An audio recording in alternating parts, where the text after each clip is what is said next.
ನಮಸ್ಕಾರ. ಇದು ಭಾರತೀಯ ಕಿಸಾನ್ ಸಂಘದ ಒಂದು ನಾವು ಹೋರಾಟ ಹಮ್ಮಿಕೊಂಡಿರೋ ಉದ್ದೇಶ ಏನಂತಂದರೆ, ಚಿತ್ರದುರ್ಗ ಜಿಲ್ಲಾಧಿಕಾರಿಗಳಲ್ಲಿ ಹಾಗೂ ನಮ್ಮ ರಾಜ್ಯ ಸರ್ಕಾರಕ್ಕೆ ನೇರವಾಗಿ ಮನವಿ ಕೊಡ್ತಾ ಇರೋದು ಏನಂತಂದರೆ, ಈ ವಿದ್ಯುತ್ತನ್ನು ಖಾಸಗೀಕರಣ ಮಾಡ್ತಾಯಿದ್ದಾರೆ.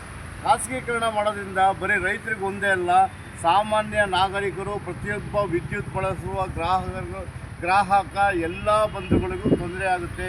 ಇವತ್ತು ಹೆಂಗೆ ಮಾಡ್ತಾ ಇದ್ದಾರೆ ಅಂದರೆ, ಈ ಸರ್ಕಾರ ಇದನ್ನು ಪ್ರೈವೇಟೈಸೇಷನ್ ಮಾಡೋಕ್ಕೋಗಿ, ಖಾಸಗೀಕರಣ ಮಾಡೋಕ್ಕೋಗಿ, ಅಂದರೆ ಒಂದು ಪ್ರೈವೇಟ್ ಕಂಪ್ನಿನ ಉದ್ಧಾರ ಮಾಡೋಕ್ಕೋಗಿ ಅವ್ರು ಯಾವ ರೀತಿ ಮಾಡ್ತಾರೆ ನಿಮಗೆಲ್ಲ ಗೊತ್ತಿದೆ. ಹಲವಾರು ಇವತ್ತು ಟೆಲಿಫೋನ್ ಕಂಪ್ನಿಗಳಾಗಿರ್ಬೋದು ಅಥವಾ ಒಂದು ಪತ್ರಿಕಾ ಮಾಧ್ಯಮದ ಪತ್ರಿಕೆಗಳಾಗಿರ್ಬೋದು, ಮೊದಲು ಪುಕ್ಷಟೆ ಕೊಡ್ತಾರೆ, ಉಚಿತವಾಗಿ ಕೊಡ್ತಾರೆ, ಸರ್ವಿಸ್ ಮಾತ್ರ ತುಂಬ ಚೆನ್ನಾಗಿರುತ್ತೆ.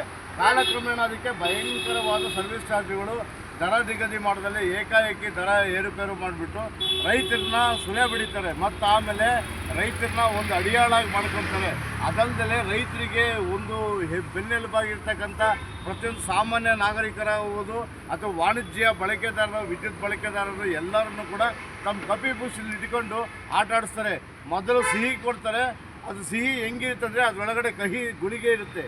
ಹಾಗಾಗಿ ಇವರೆಲ್ಲ ಕೊಟ್ಟು ನಮ್ಮನ್ನು ಒಂದು ಅಧೋಗತಿ ಕಳ್ಳ ಹುನ್ನಾರ ಇದನ್ನು ಸರ್ಕಾರ ಆದಷ್ಟು ಕೂಡಲೇ ಹಿಂಪಡಿಬೇಕು ಅಂತಂದು ಈ ಹಕ್ಕೊತ್ತಾಯ ಮಂಡಿಸ್ತಾ ಇದ್ದೀವಿ ಭಾರತೀಯ ಕಿಸಾನ್ ಸಂಘದ ವತಿಯಿಂದ.